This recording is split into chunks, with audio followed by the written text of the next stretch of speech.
Hello friends, welcome to Renu study point 14। मैं उम्मीद करती हूँ आप सभी ठीक होंगे एंड आपकी पढ़ाई बेटर चल रही होगी और मेरे आर्टिकल्स भी आपको अच्छे लग रहे होंगे।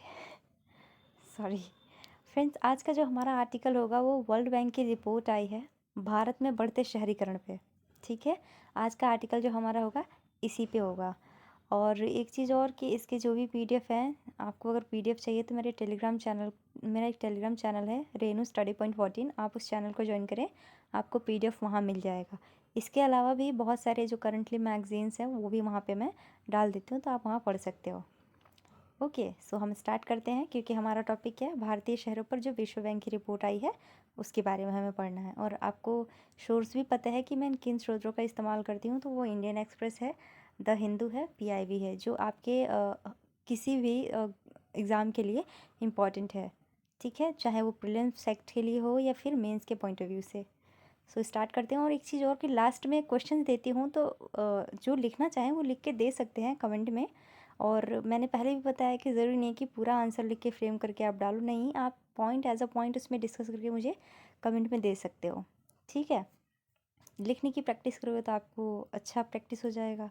सो स्टार्ट करते हैं हम लोग।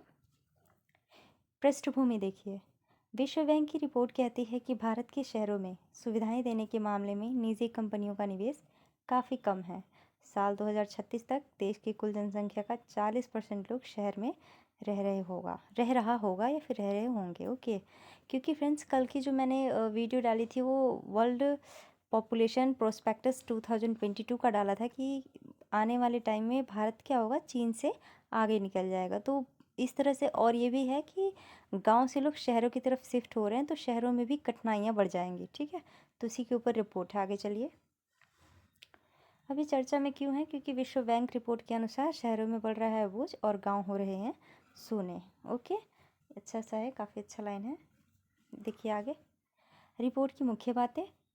विश्व बैंक की finance India's urban infrastructure needs constructs to commercial finance and prospectus for policy action नाम की एक नवीनतम रिपोर्ट के अनुसार भारत को अगले 15 साल में लगभग $840 बिलियन औसतन 55 बिलियन प्रति वर्ष निवेश करने की आवश्यकता होगी, जो क्या करेगी, बढ़ती आबादी की मांगों को पूरा करेगी।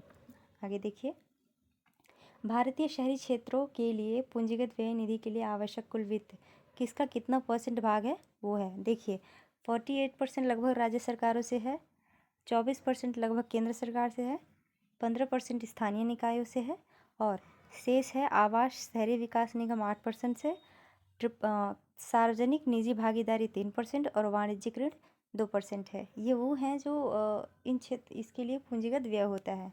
ठीक है, आगे देखिए, भारत में कितने गांव हैं। हमारे देश में गांवों की संख्या 6,28,221 है। वहीं अन्य राज्यों की तुलना में उत्तर प्रदेश में सबसे अधिक गांव हैं। कितने हैं? 1,07,753। वहीं दूसरी तरफ भारत का क्षेत्रफल के आधार पर सबसे छोटा राज्य गोवा है, जिसमें सिर्फ 411 गांव हैं। ओके फ्रेंड्स, आगे चलते हैं। विश्व बैंक द्वारा सुझाए गए उपाय क्या हैं, तो पहला देखिए, शहरीकरण से निपटने के उपाय हैं, ये विश्व बैंक ने जो बताए हैं वो देखिए। बुनियादी ढांचे के विस्तार की ज़रूरत, इसमें क्या है, आबादी का दबाव बढ़ेगा तो स्वच्छ जल, बिजली सप्लाई, सुरक्षित सड़क परिवहन की मांग भी बढ़ेगी। ट्रांसपोर्टेशन और बिजली के साथ वेस्ट मैनेजमेंट को लेकर चुनौतियां बढ़ेगी।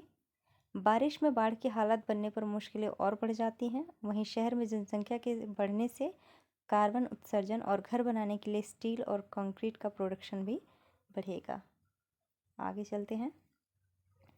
महानगरों में बढ़ने वाली आबादी का सीधा असर भारत के जल, वायु और ध्वनि प्रदूषण के रूप में दिखाई देगा। लेसेंट जनरल की एक रिपोर्ट के अनुसार राजधानी दिल्ली में हर साल 2 करोड़ लोग जहरीली हवा से जूझते हैं।